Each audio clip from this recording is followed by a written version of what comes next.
had over 85 who participated in these groups in January and February. Not necessarily a time to make decisions, but to listen, discern. And so what I'm going to share with you is not a transcript, but a synthesis. You'll recognize some of your own comments, though, because most of the report wrote down what specific people said.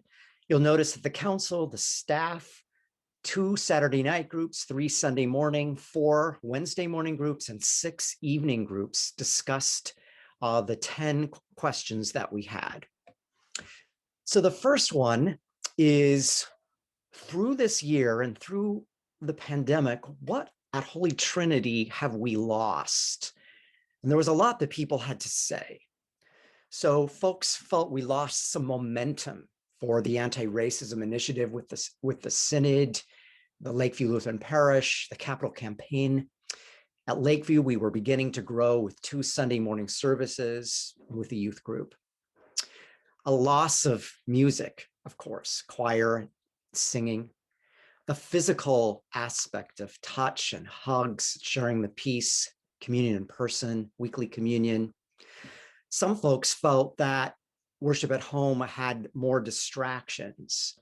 Some others mentioned that when we actually go to church, we leave behind our everyday lives for sacred space and sacred time. And we miss, particularly in Lakeview, where 20 years ago we had no kids at all, and now suddenly we have like 100. We miss kids leading worship, carrying the cross and torches and serving communion and so forth. Folks mentioned that we miss the energy of seeing people in person, hearing laughter, babies cry, getting a response in a sermon. We miss those side conversations before and after church or other events where you can just say, hey, Margaret, so great to see you. How are things going? And yeah, we can individual chat people, but it's just not the same online. So we miss connecting with people in those informal ways.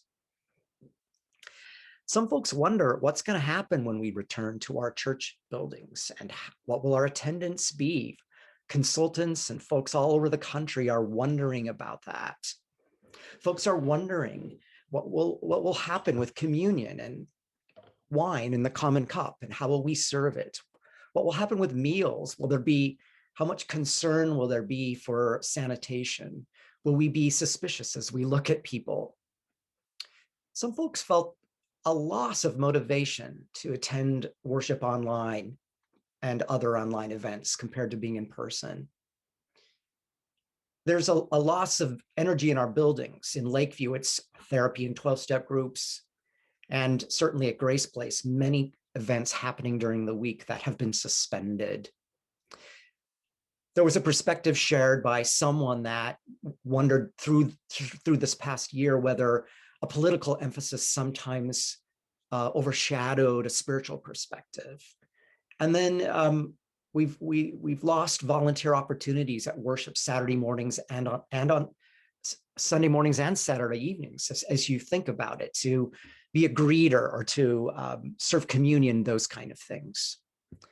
So as we go forward, what's going to be interesting about these observations is that sometimes they're going to feel like opposites. But in some ways, that is what our faith is about, holding tension of things. Lutherans, for Lutherans, that's law and gospel, or silence and speech, and light and darkness. So we're going to sense, and it's no surprise, people are different, and we all have different responses, that a lot of these answers are going to be held in tension. So I'm going to just stop a minute. So Pastor Ben is back, and let me just give a couple more slides, and then Ben, I'm going to call on you, and Ben is going to share just a little bit of what he sensed as he read all of the responses together. All right, so let's go back to this now. What was very strong is that people love being in person, right? They miss being in person for church that uses all of our senses and involves singing. So in fact, Ben, I'm going to just let you read some of this list for us, okay?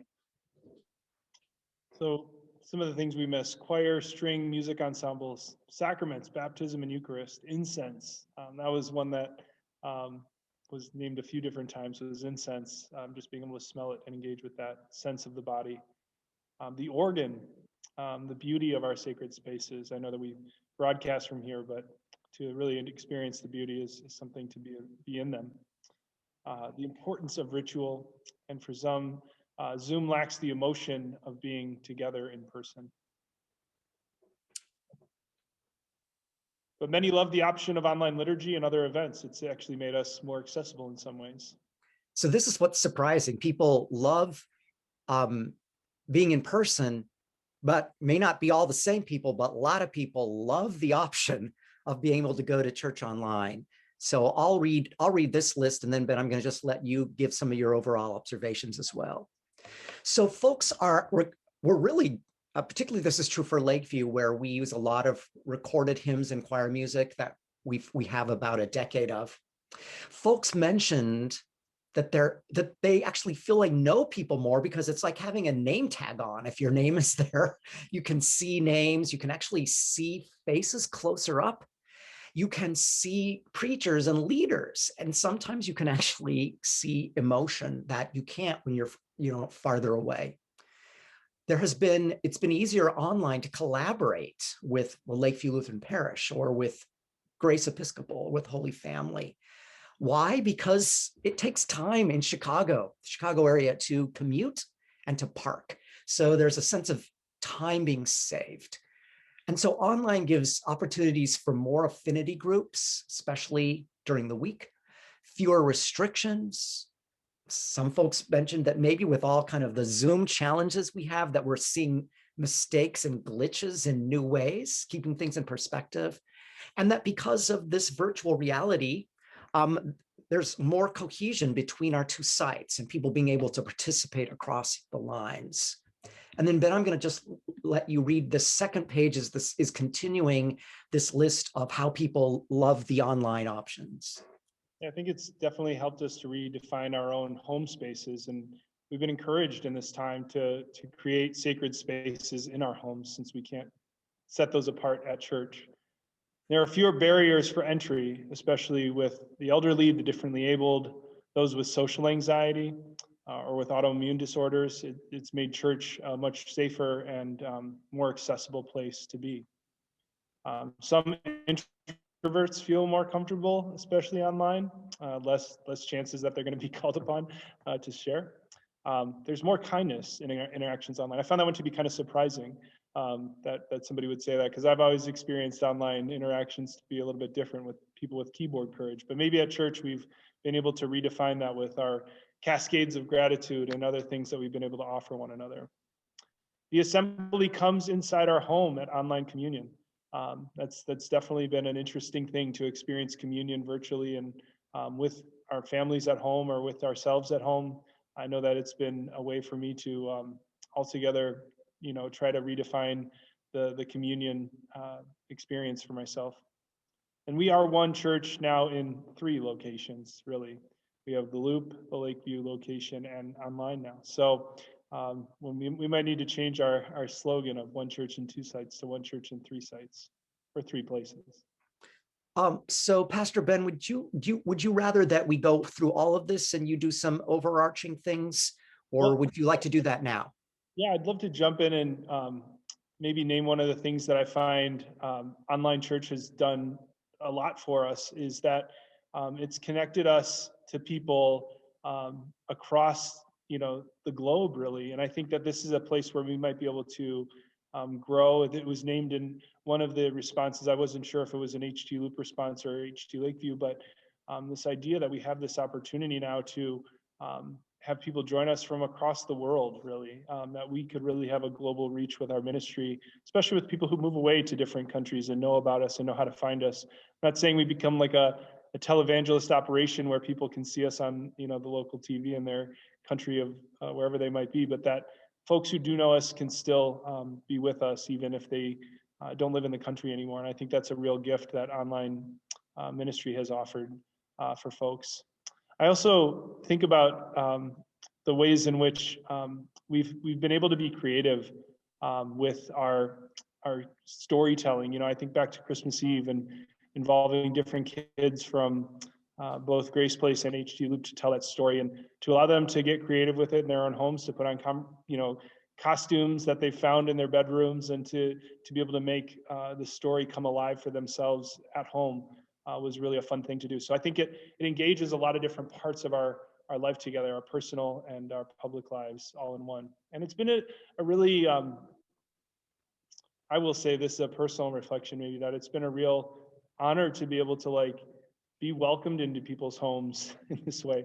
In Chicago, the ministry here doesn't necessarily revolve around gatherings in people's homes like some other places might be. And so this has been kind of a chance for us to get to see one another, how we live and where we live, and what it's like to find places of rest and sacredness in our homes for worship.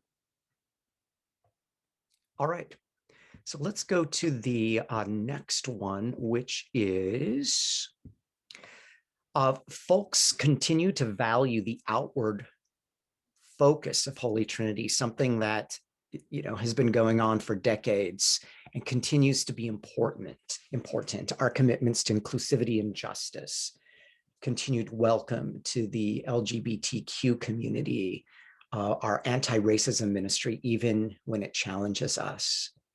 There are also comments that we should, in addition to these communities, expand our outreach to elderly immigrants, those with mental illness or social anxiety, those differently abled. There were comments about that we shouldn't be passive, neutral, or uninvolved, that we need to make bold statements, but then kind of a balance to that, isn't it? That we need to engage those who are like-minded and those who think differently, which is a big challenge in a very blue city, in a very blue church, to try to, how do we engage those who see the world differently? And then there's also a sense that though we are very outwardly focused, that we do not lose an inward focus.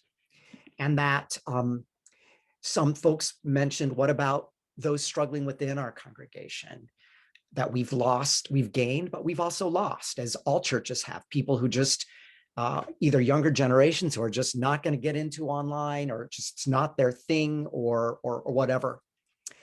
That some people would feel disconnected by not being together in person. So to continue to find ways to connect people, there were, a comment, are we too much like a political organization? And then I think this was from actually maybe one of the Saturday night groups, which is a really interesting thing. In addition to internalized racial superiority, what should we confront internalized spiritual superiority? And that's a provocative question. I'm not sure exactly what it means, but I'm really intrigued by it. Are we, to me, it is like, are we approaching all of these things with a kind of humility from our spiritual perspective? Ben, anything you want to add to this? I think one of the other challenges that I wanted to return to and maybe name for our specific case here at HD Loop is that we were just on the verge, really, of working with American Friends upstairs to potentially open up an office space where we could begin doing the Spiritual Life Center. And I do need to name that, that's been one of the biggest, I think, losses of momentum right now for us, and for myself personally, is that it feels like that has kind of had to take a back seat while we regrouped and regathered ourselves online.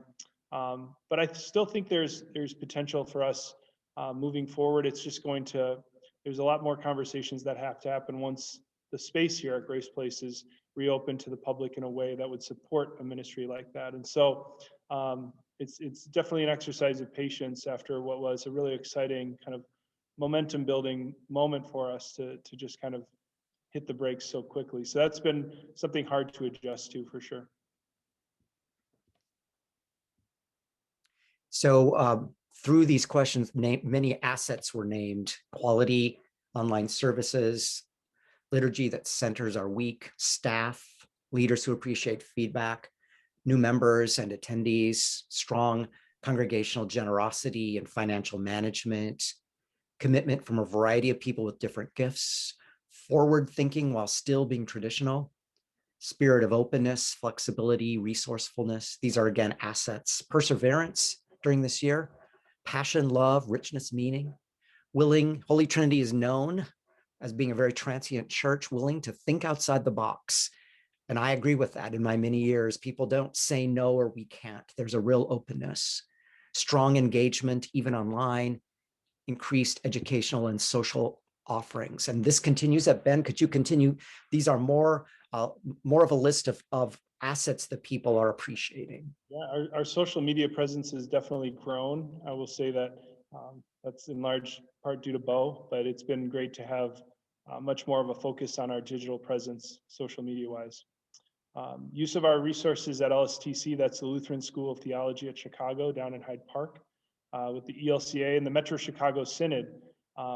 That's definitely been amazing to be able to have the bishop visit us already twice during this pandemic in ways that we might not see the bishop that often or have that level of access. There's connection to the larger Lutheran community. We serve as a resource to seminarians, pastors, and other congregations. That's definitely true with our ministry and context seminarians that we supervise, but also during this time, Bo has definitely been a resource in helping other congregations think about how they're doing online worship. And we've been able to encourage them to try some of the things that we've tried and sometimes failed at doing, but also have found to be successful for us. Endowment grants have continued, and that's been a way for us to be able to continue to give during this pandemic in a significant and meaningful way. Our social justice commitments continue. Lakeview Lutheran Parish and our Grace Place collaborations continue, and we're only looking for more ways in which this pandemic can allow us to be together in our worship services, in our educational opportunities, and our social opportunities. So be on the lookout for more opportunities between both the Lakeview Lutheran Parish and with Grace Place. In the pandemic, it's also amplified our identity of living within our means, of being resilient, of being grounded in tradition without rigidity. So now we're beginning to imagine our future, and three things about that. And I think this will be true in probably most churches, but particularly an urban and tech-savvy church like Holy Trinity, a hybrid reality is going to continue and probably will in many other parts of our lives as well. For some, the church building and upgrades are not as important as they were. And there's more emphasis on the community than the building. Of course, at Grace Place, that's wonderful because we're so-called sharing the building anyway. It's not ours there. So that really plays into that. And so for some, well, I should say the smaller details are not as important now as the bigger picture. This hybrid reality will change our identity in terms of what participation means in social connections. Some suggested that we need to learn from others how they're using hybrid and in-person and creatively engage those who participate. Well, here's the challenge. What does it mean for those who are outside Chicago who now identify with us? What does it mean for pastoral care, for serving on a committee or council or pursuing local causes? As we mentioned, collaboration is going to be even more important now. And the way to say that is that we want to share our DNA, what has worked at Holy Trinity as we continue to mentor seminarians or provide special workshops, as we share our assets and receive the gifts of others. But this means we have to move beyond consumer mentality to mission and ministry. And this was a really great quote that someone said, that sharing our gifts, sharing our DNA, not just being for ourselves, it's not a pie. It's not something that you slice up and it's gone, but it's a river that keeps going forth. I love that image. And that, so number one is hybrid reality. Number two is collaboration. And number three is continued bold engagement.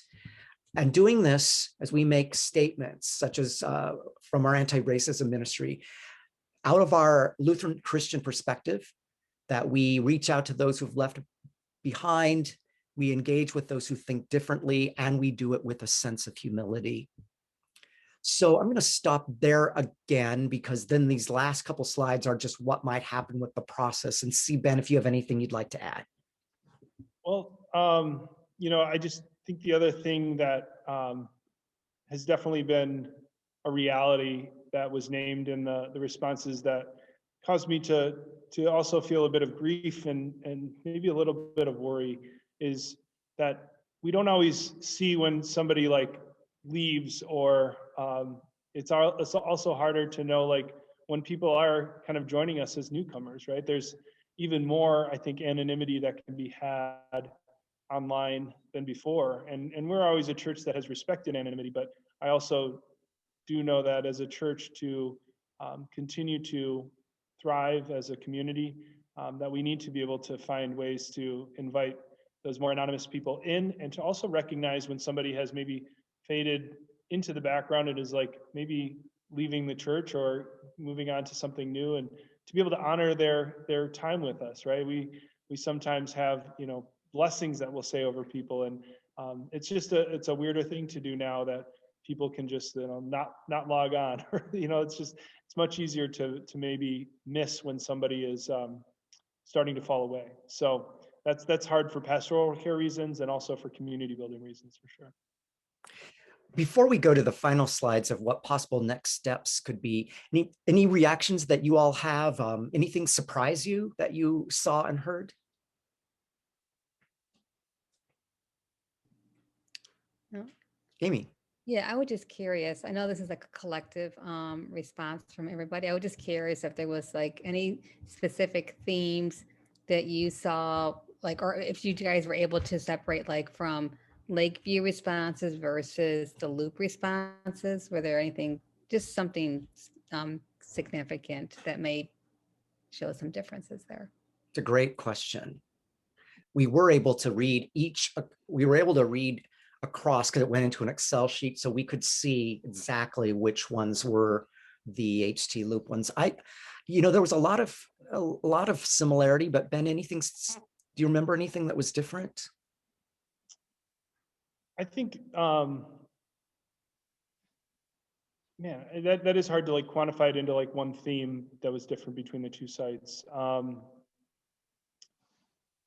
don't really have anything that stands out. I know one of the themes that I did see in the HT Loop responses was like how to support staff better through this, and to notice that like online church is different and takes a different toll on staff members, and maybe that was also repeated in HT Lakeview, but I did see that in HT Loop was how to be there for both staff and for our congregation members. The other thing that's interesting, of course, is that most people just, the responses are one person said something and then another. And so in a way, everything is one person's response, right? But then we have a bunch of them and we have some things that are repeated, but that's what's kind of difficult to quantify as well. Any other observations you have or questions before we kind of go to the next part? D. Hi, everybody. My cat's like stomping all over the place here. But anyway, I was surprised at the response where people appreciated the online option to attend church, because I never verbalized that, but I felt the same way myself about that, especially more specifically for the Sunday service, the option to be online.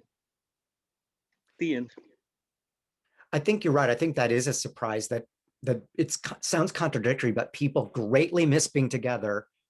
And then some people, we don't know how many, really like this option, and both are true. Yeah, David. Yeah, like, I guess the good thing right now you describe is that like what was happening, what is happening with the plans of Spiritual Life Center on the HT Loop. Basically, it's obviously on hiatus or something right now, basically because of this pandemic, and just like still remembering how like pre-pandemic that was something that we were so eager to start. And just also like one time, I guess a few days ago, I was just wondering what happened to that. But thank you for that update.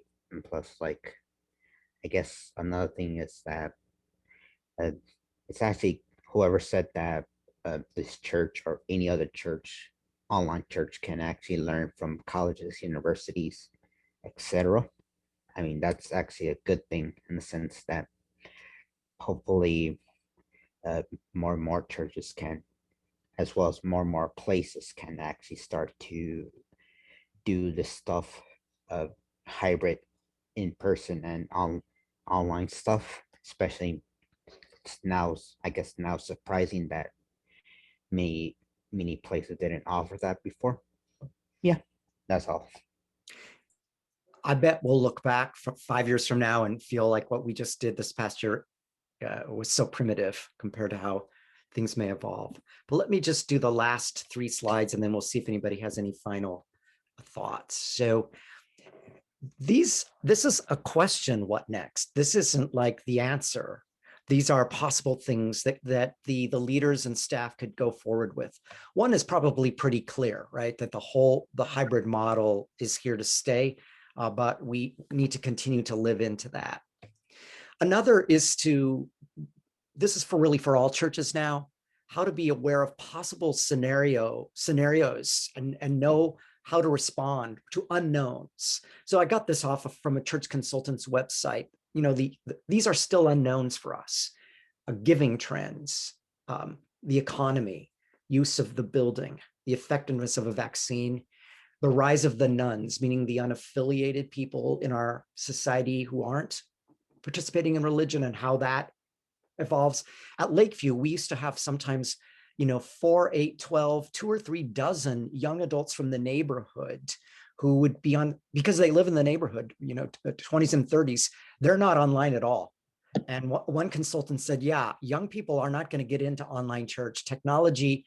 We may think we're doing a good job, but the way other videos are online and what people have, churches, not may not do it for a lot of young adults. How this whole hybrid will work, perceptions about safety, post-Christian culture, shifting demographics. So these aren't really Holy Trinity specific. These are scenarios that are still unfolding that our leaders and staff need to be aware of.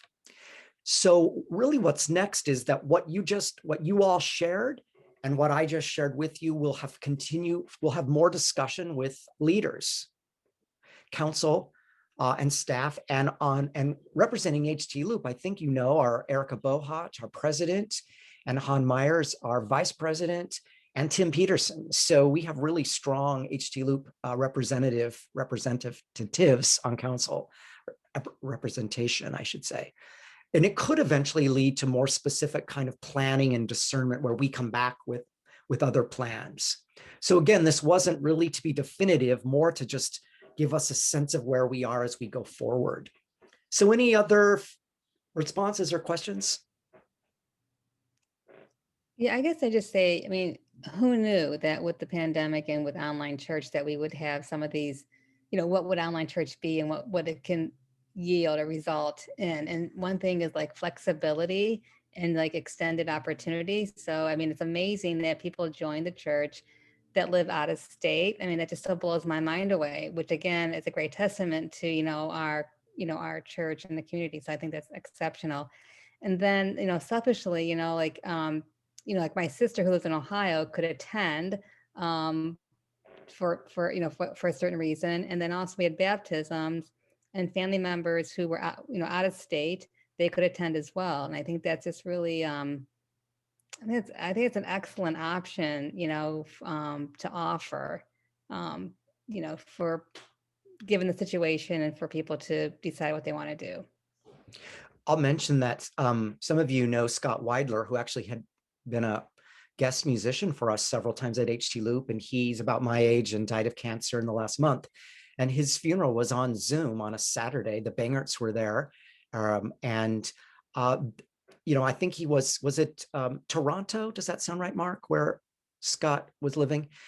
He was living in Toronto, and so the service would have been in Toronto. And I mean, who knows how many of his friends and colleagues could have been there, maybe a couple dozen, but there were, I think, over 300 people for this. It was the largest Zoom gathering I've ever seen. And it was like all these people I know all across the country. It was almost moving to just go through the screen and realize that we were together at the same time. though not exactly together and not singing in the same way we wish because he was a church musician. But it does for special events. I think as you name, gives a lot of opportunities. Any other thoughts? I did want to name as one of maybe our next steps that was listed as a few different responses, I think said this, but like we need to have a moment of like collective mourning or grief over this pandemic. I feel like there's been a lot of we pray about it, we preach about it, but to like actually set aside like maybe even a worship service, a whole rite or ritual where we maybe even read names or do something. Obviously, we can't read 500,000 names, but just to be able to honor the real grief and loss that we faced, and to have a moment of collective mourning as a church. And I wonder if that's something that we could even do, between our Lakeview Lutheran Parish and with Grace Place and Holy Family, and make it all kind of a collective service where we can even increase the amount of participation in that, just to do it together across churches. I think one of the next issues that we all have to face is, what does it mean to be in person? How will people respond? What will the numbers be? Like right now, for example, if we started having a small group present, it's still going to be most people on Zoom. And so, the way we have to do that with live streaming is going to favor, in a way, people on Zoom. But let's just say it's next October and we're trying to make in-person primary. How do we like hold that tension? We've been talking about that a lot. It's going to be a challenge to do that.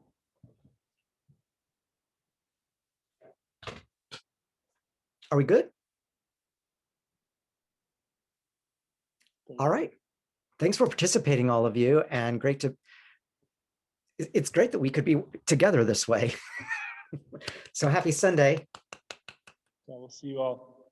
Have a great night.